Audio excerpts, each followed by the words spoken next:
반갑습니다. 아이고, 복권 수고 많으시죠? 아니요. 과일 가게 하세요? 교실 공부 열심히 하고 있습니다. 국정일대 여기까지 방문해 주셔서 꿈에도 올랐습니다. 오늘 밥 한번 먹고 가라. 사장님 맛있는 거 드세요. 하나, 둘. 하나, 둘. 제가 오늘 영업쇼. 얼마 동안 했나요? 여기서 이제 저희 이모님 한 35년 됐고요. 복권 사러 가야 되겠어. 새해 복 많이 받으세요. 네, 많이 받으세요. 열심히 응원합니다. 예, 고맙습니다. 네, 이재명 대통령이 어제 깜짝으로 통인시장을 찾아서 이른바 국밥 번개를 했습니다. 네. 체감하는 경기를 확인하고 싶었던 걸까요? 뭐 이제 이재명 대통령이 최근에도 이제 지역 타운홀 미팅 계속 좀 이어가고 있지 않습니까? 예. 그리고 이제 그래서 지역 가시면 꼭 이제 전통시장 이제 방문을 이제 합니다. 사실은 이재명 대통령만 그런 건 아니고 과거 전직 대통령들도 특히 명절 가까워오고 그러면 또는 지역을 방문하거나 하면 전통시장 방문은 어떻게 보면 정해진 일종의 루틴 비슷하게 이렇게 이제 잡혀 있는 거고요. 근데 이번 같은 경우에는 동네 전통시장을 가셨어요. 네. 그동안은 다른 지역에 가셨는데 통인시장은 청와대 바로 옆에 있잖아요. 그죠? 예. 그래서 이제 지역 주민 자격으로 아마 가신 거 아닌가 그렇게 생각이 들고 거기서 이제 소머리 국밥 드셨다 그래요. 네. 그런데 사실은 통인시장은 도시락 세트가 유명한데 예, 그 소머리 국밥을 드셨네요. 어찌됐건 전통시장에 가면 아무래도 이제 체감 경기가 느껴지지 않습니까? 그렇죠. 민생이 어떻게 돌아가는지 하는 부분을 이제 이렇게 피부로 느낄 수 있는 그런 거이기 때문에 직접 가신 것 같고 또 발언도 그런 발언 하셨습니다. 그래서 역시 여전히 좀 민생 경제가 좀 어려운데 대통령이 좀 적극적으로 챙기는 그런 모습을 좀 보이고 있다 이렇게 보시면 될 것 같습니다. 민족의 대명절인 설을 맞이하여 국민들이 안심하고 편안히 지낼 수 있도록 2026년 설 민생 안정 대책을 마련했습니다.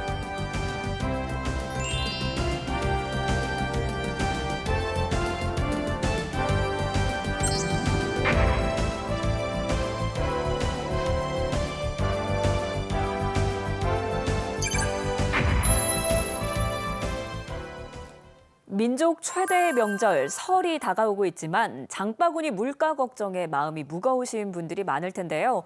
이에 정부가 성수품 물가 지원책은 물론이고 서민들의 생활비 부담을 덜어주기 위한 2026년 설 민생 안정 대책을 발표했습니다. 어떤 지원책들이 마련됐는지 최상미 이화여대 경영학부 교수와 함께 이야기 나눠봅니다. 교수님 어서 오십시오. 안녕하십니까. 얼마 전 열린 민생경제관계 장관회의에서 구윤철 부총리가 장바구니 물가 안정을 위한 지원책들을 발표했습니다. 관련 내용 먼저 듣고 이야기 시작하겠습니다. 정부가 가용할 수 있는 수단을 총동원하여 장바구니 물가를 안정시키겠습니다. 사과와 배, 돼지고기 등 16대 제수상에 오르는 성수 품목을 역대 최대인 27만 톤 공급하겠습니다. 910억 원의 정부 지원을 통해 농축수산물을 최대 50% 할인하고 온누리 상품권 환급 행사 규모와 참여 시장도 대폭 확대하겠습니다. 취약계층과 소상공인의 민생 부담도 덜어드리겠습니다. 소상공인과 중소기업에 명절 신규 자금 39조 3천억 원을 공급하고 58조 규모의 대출 보정 만기를 1년 연장하겠습니다. 네, 역대 최대의 공급 그리고 할인 대책이 나왔습니다. 요즘 장보기 무섭다 이런 분들 많은데 지금 물가 상황이 어떻습니까? 핵심을 보시면 이제 전체 물가가 아주 폭등하는 상황이다라고 보기는 어렵고요. 이제 국민들이 매일 사는 전반적인 이제 생활 물가가 좀 불안하다 이런 점이 이제 보셔야 될 것 같아요. 정부 전망으로 보시면 2026년 올해 소비자 물가가 전반적으로 한 2%대로 예상되거든요. 안정 흐름이라고 보이는데 예. 장을 볼 때 체감하는 먹거리 물가는 사실 가격은 변동성이 굉장히 크잖아요. 특히 설날 같이 이제 이런 많이 사는 이런 성수기가 오면 특히 축산물처럼 명절에 수요가 확 늘어나는 품목 같은 경우에는요. 설 성수품에 대한 수요가 겹치게 되니까 이때 소비자의 체감 부담이 매우 커질 수밖에 없어서 또 여기에 최근에 뭐 지정학적 리스크나 여러 가지 기상 여건 같은 변수까지 만약에 더해지게 된다면은 명절 전에 이런 그 가격이 튀지 않게 잘 조정을 하겠다, 대응하겠다 이런 성격으로 보면 될 것 같습니다. 네, 실제 체감하는 부담을 낮춰주겠다라는 것이 핵심인데 아무래도 설을 앞두고 있는 만큼 이 성수품 가격 안정도 중요할 것 같습니다. 구체적으로 어떤 품목들이 얼마나 풀리게 되는 건가요? 여기 이제 그래프 마련됐을 텐데요. 실제 보시면 이제 16대 성수품은 크게 4가지로 보실 수 있거든요. 네. 농산물하고 축산물, 임산물, 수산물 이렇게 4가지입니다. 특히 이제 농산물 부분에 있어서 배추나 무, 사과, 배 같은 이런 이제 걸로 구성이 돼 있고요. 축산물은 소, 돼지, 닭, 계란, 그다음에 임산물은 밤, 대추, 수산물은 명태, 오징어, 갈치, 참조기, 고등어, 마른 멸치 이게 품목 대상인데요. 네. 공급 구묘 측면에서 보시면은 설 전에 3주, 그러니까 뭐 1월 26일부터 시작되겠죠. 3주 동안 총 27만 톤을 풀겠다라는 게 이제 핵심입니다. 예. 그러니까 평소랑 비교를 하면 약 1.5배 정도 높이는 수준이고요. 네. 명절 수요가 몰리는 기간에는 공급을 미리 앞당겨가지고 가격 급등을 막는 방식을 사용하겠다라는 내용입니다. 특히 눈에 띄는 게 뭐냐면 집중 공급인데요. 예를 들어서 사과는 26,500만 톤을 공급하겠다고 이제 얘기를 했습니다. 이게 평소와 비교하면 7배 정도 많은 수준입니다. 예. 배는 14,000만 톤, 평상시랑 비교하면 4배 정도 많은 수준이고요. 명절 수요가 큰 품목에 대해서 강하게 이제 밀어주는 정책을 쓰겠다. 네. 그다음에 배추랑 무 같은 경우도 정부 비축이나 그다음에 계약 재배 물량을 적극 활용해서 공급을 늘려서 수급을 안정시키겠다는 계획이라고 보시면 될 것 같습니다. 네. 네, 공급 확대만큼이나 당장 이 가격이 저렴해지는 것도 중요하지 않습니까? 할인 혜택도 정말 역대급이라고 하는데 시장이나 마트에서 그럼 얼마나 내가 저렴하게 살 수 있게 되는 겁니까? 이번 대책의 체감 포인트가 바로 여기라고 보시면 될 것 같은데요. 네. 그 농수산물, 축산물 할인 지원 예산이 약 910억 원 정도 규모로 잡혀 있다고 합니다. 그래서 소비자가 현장에서 느끼는 할인 폭은 최대 50%까지 싸게 살 수 있다라는 이제 발표를 했습니다. 그래요. 그래서 구체적으로 보시면 크게 두 축인데요.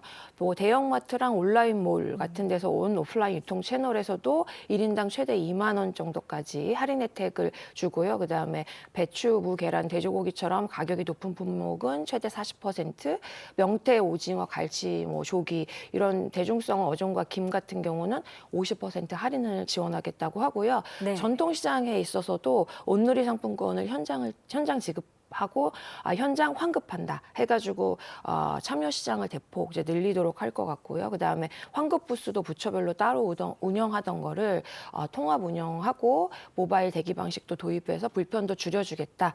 그래서 즉 할인폭뿐만 아니고 실제 이제 받기 편하게 구조도 신경 쓰겠다 이런 대책이 특징인 것 같습니다. 네, 그런데 이렇게 할인을 해도 애초에 할인 전에 요금을 바가지 요금 수준으로 올려버리면 실제 체감이 안 되지 않습니까? 네네. 그래서 바가지 요금 그리고 불공정 행위 이번에 엄단할 방침이라고요. 이번에 보니까 이제 점검하고 신고, 그다음에 빠른 현장 조치, 요거를 한꺼번에 묶어놓은 패키지를 지금 내놨거든요. 그래서 네. 설 연휴 전후로 보시면 특별 기간을 두고 민관 합동 현장 점검을 하겠다고 했고요. 그다음에 신고를 좀 더 간편하게 했는데 전화, QR 등으로 즉시 가능한 통합 신고 창구를 운영을 한다고 합니다. 그래서 접수가 되면은 24시간 이내에 현장 대응을 하겠다라는 원칙을 세웠고요. 그다음에 물가 담합 같은 구조적 문제를 해결하기 위해서 공정위는 이제 민생 밀접 분야 신고센터를 마련해서 적극 접수하고 그다음에 생필품, 그다음에 식료품처럼 민생과 아주 가까운 품목의 담합은 조사하고 그다음에 범죄 행위 드러나면 엄단하겠다 이런 기조를 분명히 했습니다. 그래서 네. 우리 소비자분들 입장에서는 비싸다라고 느꼈을 때 신고 쉽게 하고 그다음에 신고해도 안 변한다, 가격이 그대로다라는 불신을 줄이려는 설계가 들어갔다라고 보여집니다. 네, 뿐만 아니라 이번 대책을 위해서 관계부처가 합동으로 물가 안정 TF를 가동한다고 하는데 각 부처가 어떤 역할을 맡게 되는 겁니까? 쉽게 말하면은 농식품부, 해수부, 관세청은 예. 물건값을 잡는 이제 원인을 안정시키기 위해서 단속을 하는 거고요. 그다음에 행안부랑 지자체는 현장 물가 관리에, 그다음에 공정위는 불공정 단속, 국토부는 운송요금 단속처럼 역할을 쪼개서 담당하겠다라는 얘기고요. 농식품부랑 해수부, 관세청 같은 경우는 설 성수품 대책반을 운영한다고 합니다. 그래서 품목별로 수급하고 가격을 매일 점검한다고 하고요. 국토부는 명절 전후에 화물 운송 부당 요금을 청구한다든지 아니면 운송 거부 같은 문제를 단속한다고 합니다. 그래서 공정위는 담합이나 재판매 가격 유지 같은 불공정 행위 신고를 접수를 강화할 거고요. 그다음에 행안부랑 지자체는 설 특별 대책 기간을 두고 이제 종합 상황실을 운영을 해서 네. 누가 무엇을 책임질지를 명확히 해서 대응 속도를 올린다고 합니다. 네. 네, 또 민생 부담을 직접적으로 덜어주기 위한 금융 지원책도 담겨 있는데요. 서민과 취약계층, 고금리 부담 때문에 힘든 분들이 많은데 어떻게 지원이 됩니까? 명절 전후에 한 2개월 동안 벌써 시작이 됐죠. 예. 이제 1월 중순부터 서민, 취약층, 청년층 대상으로 정책금융안정기금 약 1.1조 원을 공급하는 게 큰 줄기라고 보시면 되고요. 네. 구체적으로는 햇살론, 일반보증하고 특례보증 공급을 확대할 거고요. 대학생하고 취준생 같은 청년층을 위한 햇살론 유수도 별도로 공급한다고 합니다. 예. 또 불법 사금융으로 밀려나는 걸 막기 위해서 불법 사금융 예방 대출도 공급을 할 거고요. 실질 금리 부담을 낮추는 조치가 여기에 포함되어 있다고 보시면 될 것 같아요. 여기에 건설 일용 근로자처럼 현금 흐름이 약간 불안정한 계층이 있잖아요. 네. 분들은 개인별로 적립된 퇴직 공제금을 담보로 생활 안정자금을 무이자 대출할 수 있게끔 해서 명절 직전에 급한 돈이 필요할 때 이 부분을 제도권 안에서 흡수시키려는 취지가 담겨 있다고 보시면 될 것 같습니다. 네. 명절 앞두고 돈 쓸 곳도 많지 않습니까? 쓸 돈은 많은데 들어오는 돈이 없으면 또 그것만큼 애타는 게 없는데 임금 체불 방지에 대한 구체적인 대책도 나왔다고요? 그렇죠. 이번 대책을 보시면은 명절을 앞둔 가게의 현금 흐름을 어느 정도 이제 일정하게 유지시켜주겠다라는 데 초점을 맞추고 있는데요. 예. 임금 체불이 이제 문제인데 이 임금 체불이 밀린 이제 그 체불 경험하고 있는 이제 인들에서는 청산을 돕기 위해서 체불 청산 지원 융자 금리를 한시에 이제 인하한다. 그래서 네. 돈을 못 받아서 이걸 대출을 받아서 생계를 해결할 경우에는 금리를 인하해 준다라고 보시면 될 것 같고요.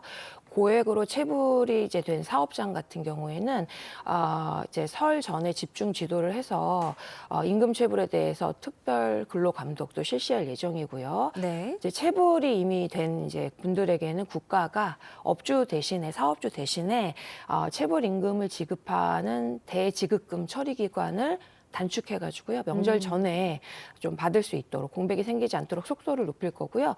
그다음에 근로나 자녀 장려금은 기한 후에 신청분 중 일부를 법정 기한보다 좀 앞당겨서 네. 설 전에 조기 지급하는 내용도 포함되어 있습니다. 네. 네. 또 일상에서 체감하는 지원도 있습니다. 설 연휴가 되면 아무래도 가족들이 모이다 보니까 영화라도 한 편 보게 되고 또 전시라도 한 편 보게 되고 그렇죠. 또 이동이 많다 보니까 에너지 비용도 쓰게 되는데 이런 부담을 줄여주는 대책도 있다고요?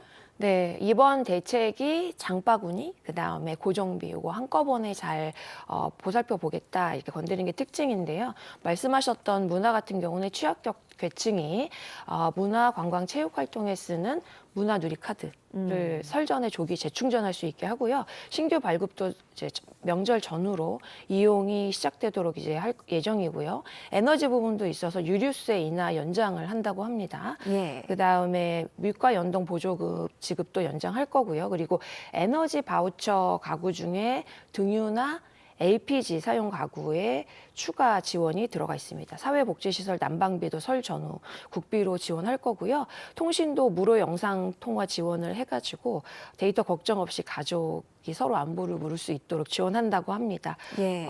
뭐 교육 부분에 있어서는 1학기 학자금 대출 금리는 동결할 거고요. 그다음에 불법 사교육 신고센터 운영도 포함되어 있고 생계가 어려운 국민에게 먹거리, 생필품 꾸러미를 지원하는 사업도 확대할 거고요.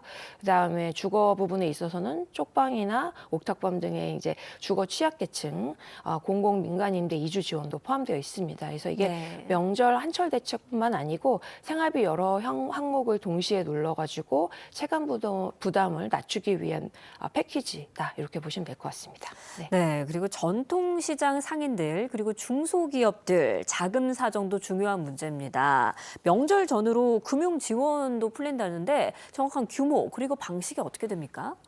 여기서 이제 핵심은 유동성을 늘린다라는 네. 부분이거든요. 그래서 명절에는 사실 재고를 미리 확보해놔야 되잖아요. 그리고 예. 대금 결제도 몰리는데 매출이 바로 현금으로 들어오지 않으면 이제 이게 문제가 되는데 말씀하셨던 대로 소상공인하고 중소기업 중심으로 역대 최대 39.3조 원. 네, 신규 자금, 대출하고 보증을 공급하기로 했고요.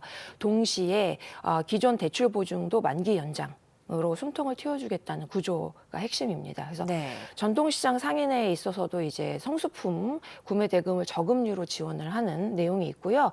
중소기업의 외상 판매 위험은 매출 채권 보험 인수로 보완을 하기로 했습니다. 특히 실무적으로 중요한 게 두 가지가 있는데요. 하나는 영세 소상공인 공과금 등 이제 고정비 바우처로 매달 나가는 비용을 좀 덜어주겠다라는 점이고요. 다른 하나는 7% 이상을 이제 하는 고금리 대출을 4.5% 저금리로 대환하도록 집중적으로 홍보, 연계한다는 점이라고 보시면 될 것 같습니다. 그래서 현장에서는 당장 필요한 이제 돌릴 돈이 가장 중요하니까 네. 신규 공급에다가 덧붙여서 만기 연장도 하고 그다음에 고정비도 완화시키고 고금리 부담까지 완화시키는 이게 한꺼번에 묶은 패키지 정책이다 이렇게 보시면 될 것 같습니다. 네, 그리고 기업 입장에서는 실제적으로 세금 납부라든지 뭐 대금을 선지급한다든지 현장에 애로사항이 분명히 있을 텐데 이런 부담을 덜어주는 지원책도 담긴다고요? 그렇죠. 그래서 이게 좀 관련해서 말씀드렸듯이 그 해당된 여러 가지 융자. 예, 그 고금리였던 걸 저금리로 돌려준다든지 말씀드렸듯이 대규모 그 정책 그 39.9조 원 신규 자금 제출을 공급을 하니까 중소기업 입장에서는 기존에 그 급한 돈을 빌리는 데 있어서도 많이 활용이 될 것으로 예상이 됩니다. 네.